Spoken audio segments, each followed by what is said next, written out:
Pernah nggak sih Anda merasa ragu gitu pas mau presentasi? Atau tiba-tiba cemas waktu ketemu orang baru? Pasti sering ya? Atau mungkin malah gampang kesal dalam interaksi sehari-hari? Kayaknya kita semua pernah lah ya ngalamin hal kayak gitu. Iya, iya. Nah, perasaan-perasaan ini yang datangnya dari dalam diri kita, em, ini bisa jadi penghalang besar loh buat kita nampilin diri kita yang terbaik. Versi kita yang paling karismatik gitu. Bener banget. Nah, dalam pembahasan mendalam kita kali ini nih, kita mau coba gali bab 4 dari buku yang menarik, The Charisma Myth, karya Olivia Fox Cabane. Oke. Misi kita bareng-bareng ya, buat ngebongkar perangkat praktis apa aja sih yang ditawarin buku ini buat ngatasin rintangan internal tadi. Hmm, Ini bukan soal, sulap ngilangin rasa nggak nyaman ya, tapi lebih ke gimana kita bisa ngelolanya dengan cerdas, biar karisma Anda tetap bisa ya, bersinar gitu. tepat sekali. Jadi nyambung banget sama yang udah kita bahas sebelumnya dari buku ini kan. Ah, Kondisi internal kita, apa yang kita pikirin, apa yang kita rasain, itu dampaknya langsung banget ke bahasa tubuh. oh iya bener. Dan akhirnya ya ke karisma yang kita pancarkan. Ingat kan, 3 komponen kunci karisma menurut Caben, ada presence, kehadirannya, terus power, kekuatan, sama warmth, kehangatan. Ya, presence, power, warmth. Ingat. Nah, rasa nggak nyaman ini, entah itu fisik ya, kayak pegel, lapar, atau mungkin mental, kayak cemas, ragu, kritik diri. Wah, itu salah satu musuh utamanya. Musuh utama ya? Bisa ngerusak ketiga komponen itu. Nah, bab 4 ini secara spesifik ngejawab pertanyaan penting. Oke, saya ngerasa nggak nyaman nih, terus gimana caranya biar ini nggak ganggu karisma saya? Buku ini nawarin pendekatan yang sangat praktis. Oke. Kalau gitu, mari kita bedah lebih dalam ya. Bab 4 ini bener kata Anda, praktis banget. Coba nih ngenalin sebuah proses, semacam 3 langkah konkret itu ya, buat nangani pengalaman internal yang sulit ini. 3 langkah. Saya catat di sini nih, langkah-langkahnya. Pertama, destigmatisasi rasa tidak nyaman. Kedua, netralisir negativitas. Netralisir, oke. Dan ketiga, tulis ulang realitas. Wah, kedengarannya kayak peta jalan ya. Semacam kerangka kerja gitu, buat ngubah cara kita ngerespon gejolak di dalam diri. Menurut Anda nih, apa sih yang bikin 3 langkah ini kok katanya efektif banget menurut Cabane? Logika di baliknya itu sebenarnya cukup kuat ya, dan ini akarnya dari pemahaman psikologis. Tujuannya itu bukan buat secara ajaib gitu ya, ngilangin semua perasaan gak enak. Bukan sulap ya? Bukan. Itu mungkin mustahil dan bahkan nggak perlu juga. Fokusnya itu ngubah hubungan kita sama perasaan itu. Oh, hubungan kita ya? Iya. Jadi pas Anda berhasil ngelakuin destigmatisasi, terus netralisasi, sama nulis ulang ini, rasa nggak nyaman itu jadi nggak punya cengkraman kuat lagi ke Anda. Ah, oke. Dia nggak lagi mendikte bahasa tubuh Anda jadi kaku atau tertutup, nggak lagi bikin presence Anda redup, dan nggak ngehalangin warmth Anda buat terpancar. Jadi, ya efektivitasnya itu karena dia mutusin rantai antara perasaan negatif di dalam sama ekspresi karisma di luar. Wah, menarik banget penjelasannya. Jadi, ngubah hubungan bukan ngilangin perasaan. Oke, mari kita mulai deh dari langkah pertama, destigmatisasi rasa tidak nyaman. Siap. Saya baca di sini intinya tuh kita perlu paham kalau merasa nggak nyaman, cemas, ragu, kesal, bahkan malu, itu sangat normal. Banget. Normal banget. Bagian dari pengalaman jadi manusia gitu ya, kayak warisan evolusi dari insting bertahan hidup. Buku ini bahkan ngasih contoh yang lumayan ekstrim, kayak Biksu Zen Thich Nhat Hanh. Beliau kan terkenal tenang banget ya. Iya. Beliau pernah ngaku pernah marah banget sampai pengen mukul orang. Wah, serius? Iya, jadi kalau tokoh setenang beliau aja bisa ngerasain, ya artinya kita nggak perlu merasa aneh atau gagal lah ya pas ngalaminnya. Jadi langkah pertama ini kayak ngasih izin ke diri sendiri buat merasa nggak sempurna gitu ya. Tepat. Dan pemahaman ini tuh punya efek psikologis yang lumayan gede, ngurangin beban rasa malu atau cemas sekunder. Cemas sekunder gimana tuh? Maksudnya, kita kan sering merasa cemas gara-gara kita cemas, atau malu karena kita merasa ragu. Nah, destigmatisasi ini motong lingkaran setan itu. Oh, oke. Biar nggak double cemasnya. Betul. Latihan praktis yang disaranin Syabanila juga cukup simpel, tapi efektif katanya. Pertama, ingetin diri sendiri secara sadar, ini normal kok banyak orang ngerasain. Oke. Kedua, lakuin dedramatisasi. Jangan anggap ini akhir dunia lah, ini cuma sensasi fisik atau mental biasa aja. Jangan lebay gitu ya. Hahaha, iya. Ketiga, coba pikirin orang yang Anda kagumi. Mungkin mentor atau idola Anda. Bayangin deh, mereka juga pernah atau lagi ngerasain hal yang sama. Ini bantu bikin normal. Bener juga. Keempat, lihat ini sebagai beban kolektif. Sadar kalau saat ini juga ada jutaan orang lain di dunia yang mungkin lagi ngerasain cemas atau ragu yang sama. Wah, itu perspektif yang menarik. Salah satu klien penulis di buku itu bahkan punya teknik unik. Dia ngebayangin gelembung pikiran orang-orang di sekitarnya buat nyadar kalau perasaannya itu umum banget. Wah, teknik visualisasi gelembung pikiran itu keren.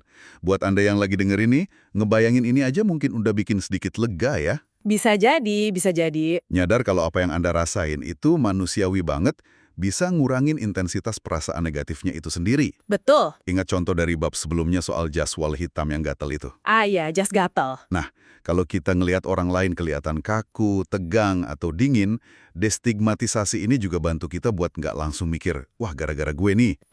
Bisa jadi itu cuma cerminan ketidaknyamanan internal mereka sendiri kan? Ini secara nggak langsung bisa ningkatin warmth kita juga ya, jadi lebih empatik. Persis. Jadi pemahaman ini nggak cuma bantu diri sendiri, tapi juga cara kita ngelihat orang lain. Ini fondasi penting banget sebelum kita lanjut ke tahap berikutnya. Oke, fondasi udah siap. Langkah kedua nih, netralisir negativitas. Oke. Buku ini nekenin pentingnya langkah ini karena ternyata pikiran kita tuh seringkali bukan cerminan realitas yang akurat ya. Banget. Sering meleset. Kita punya bias negatif alami, katanya sisa mekanisme pertahanan purba yang bikin kita lebih peka sama ancaman. Survival mechanism. Cabane ngasih ilustrasi pakai contoh menarik, kayak eksperimen gorila tak terlihat itu. Oh iya, yang klasik itu. Orang saking fokusnya ngitung lemparan bola basket sampai nggak lihat ada orang pakai kostum gorila lewat.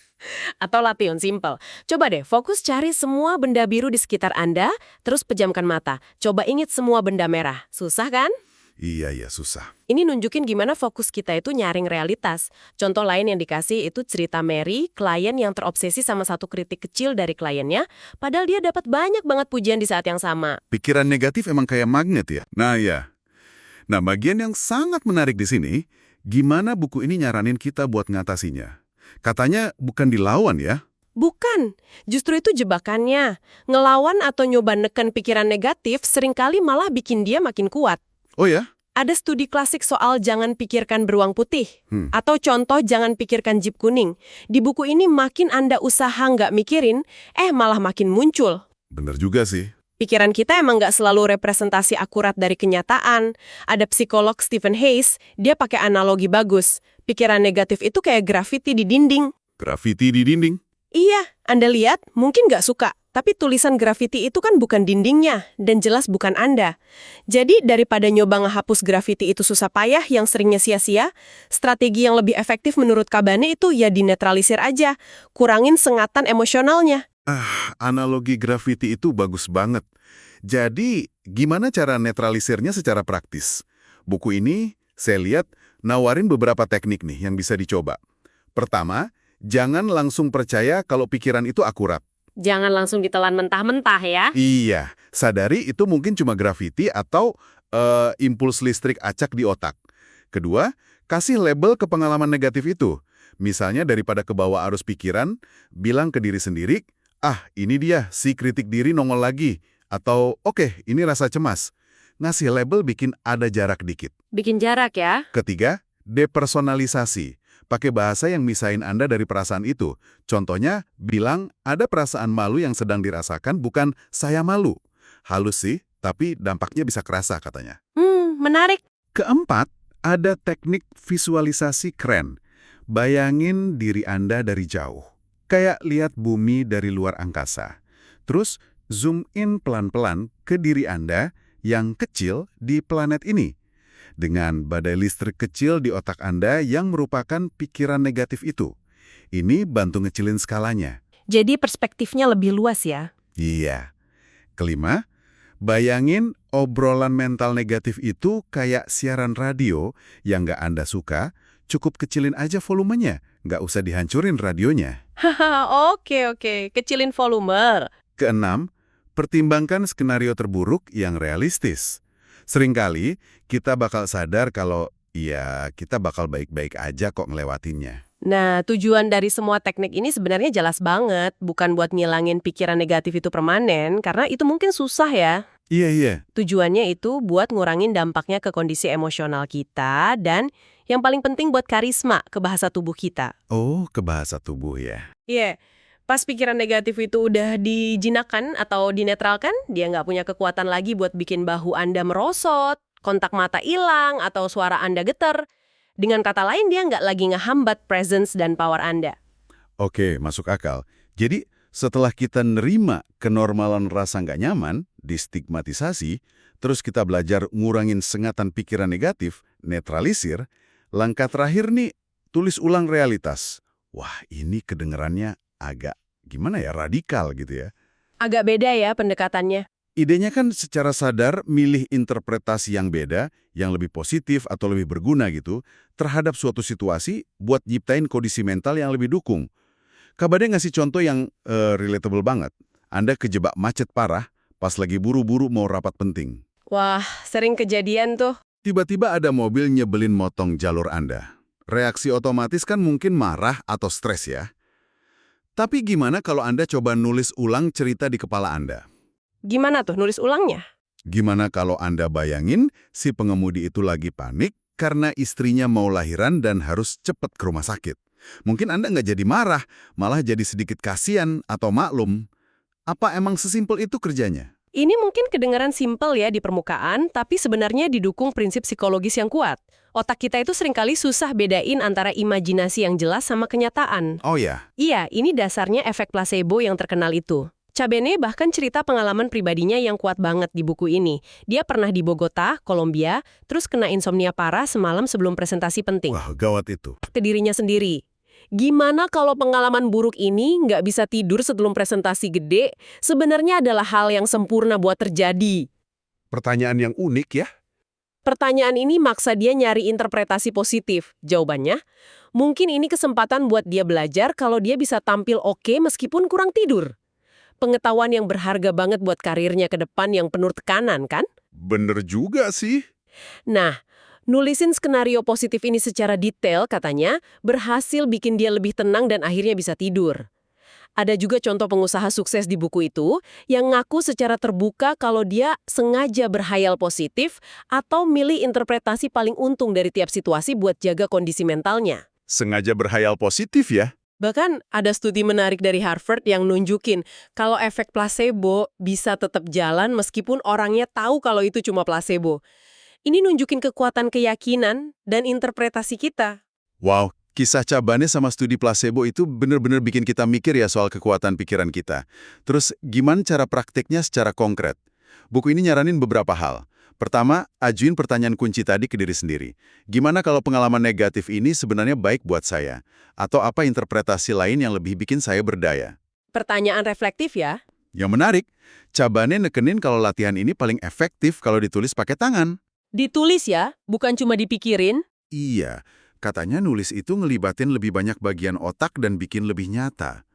Pas nulis, pakai detail sensorik yang kayak apa yang Anda lihat, dengar, rasain, dan tulis pakai present tense, seolah udah terjadi, presentasi ini lancar dan saya pede. Atau past tense, presentasi itu sukses besar. Oh, oke. Pakai detail ya. Contoh lain yang dikasih itu penulis buku yang pakai deadline imajiner super ketat, 1 bulan gitu, buat nyelesain draft bukunya. Ini manfaatin hukum Parkinson katanya. Parkinson's Law. Pekerjaan ngembang sesuai waktu yang ada. Nah iya, dengan deadline tulisan ulang ini, dia nyiptain urgensi positif. Atau contoh ngerespon kolega yang sarkastik. Daripada ngerasa diserang, coba tulis ulang ceritanya. Mungkin dia sebenarnya kesepian dan sarkasme itu cara kikuknya buat nyoba nyambung aja. Itu butuh empati juga ya. Selain buat situasi umum, ada juga alat spesifik nih yang ditawarin buat ngatasin salah satu rintangan internal paling gede, dendam atau benci masa lalu. Wah, dendam ya. Berat tuh. Iya, ini disebut latihan mendapatkan kepuasan atau getting satisfaction. Caranya, tulis 2 surat. Pertama, surat luapan emosi, nggak bakal dikirim kok ke orang yang nyakitin Anda. Tumpahin semua marah, kecewa, sakit hati di situ. Ditumpahin semua ya? Kedua, abis itu tulis surat balasan dari orang itu ke Anda, isinya permintaan maaf paling ideal, paling tulus, yang pengen banget Anda dengar dari dia. Surat balasan imajiner ya? Iya, imajiner. Tapi proses nulisnya ini bisa bantu ngelepasin beban dendam secara internal tanpa perlu konfrontasi beneran. Buku ini cerita gimana seorang klien berhasil lepas dari dendam bertahun-tahun ke rekan kerjanya pakai teknik ini. Dan akhirnya energi mentalnya jadi lebih lega. Luar biasa. Teknik surat imajiner itu kayaknya katartik banget ya. Jadi kita udah punya 3 langkah utama nih. Destigmatisasi, nerima kenormalan, netralisir, kurangin sengatan negatif, sama tulis ulang, pilih interpretasi berdaya. Yup, 3 itu. Buku ini juga ngasih contoh gimana ketiganya bisa dirangkai dalam situasi nyata. Ada cerita Michael, yang dapat pesan suara nadanya tegang dari klien penting, John namanya, pas sebelum Michael harus nelfon balik. Oke, gimana dia nerapinnya? Nah, Michael ini nerapin prosesnya berurutan. Pertama, dia lakuin respons fisik cepat. Tarik nafas dalam, goyangin badan dikit buat lepasin tegang awal. Oke, fisik dulu. Terus, didramatisir sensasi fisiknya. Ini cuma sensasi fisik aja, bukan ancaman. Abis itu, destigmatisasi. Normal kok tegang gini, John juga mungkin punya alasan. Normalisasi ya? Berikutnya, netralisir pikiran negatif. Pikiran kalau saya bakal gagal atau John marah besar itu belum tentu benar. Lalu, pertimbangkan realitas alternatif atau tulis ulang. Mungkin John tegang karena masalah pribadi, bukan karena saya. Cari kemungkinan lain. Terakhir, dia pakai teknik transfer tanggung jawab. Bayangin mindahin beban hasil obrolan ke takdir gitu. Hasilnya, Michael bisa nelpon John balik dengan kondisi internal jauh lebih tenang yang akhirnya kepancar jadi presence dan warmth pas ngobrol. Wah, contoh Michael itu bagus banget ya buat nunjukin gimana langkah-langkah ini bukan cuma teori, tapi bisa diterapin secara real time. Iya, praktis banget. Tapi cobainnya nggak berhenti di situ. Buku ini juga nawarin yang bisa dibilang teknik tingkat lanjut, yaitu menjadi nyaman dengan ketidaknyamanan. Menjadi nyaman dengan ketidaknyamanan. Gimana tuh maksudnya? Ini lebih dari sekedar ngelola rasa nggak nyaman. Ini tentang melatih diri buat bisa mentoleransi sensasi nggak nyaman itu sendiri, tanpa harus buru-buru ngubah atau lari darinya. Oh, jadi dihadapi gitu ya? Iya, konsepnya digambarin bagus banget pakai metafora pas kita di pesawat yang delay di landasan. Panas, sempit, mungkin ada bayi nangis deket kita. Aduh, kebayang nggak nyaman ya? Reaksi alami kan melawan, frustrasi, pengen cepet keluar. Nah, teknik ini yang ngajak kita sebaliknya. Belajar buat masuk ke dalam sensasi fisik gak nyaman itu, amati dengan rasa ingin tahu tanpa ngelawan. Wah, menjadi nyaman dengan ketidaknyamanan ini kayak ngelatih otot toleransi kita ya.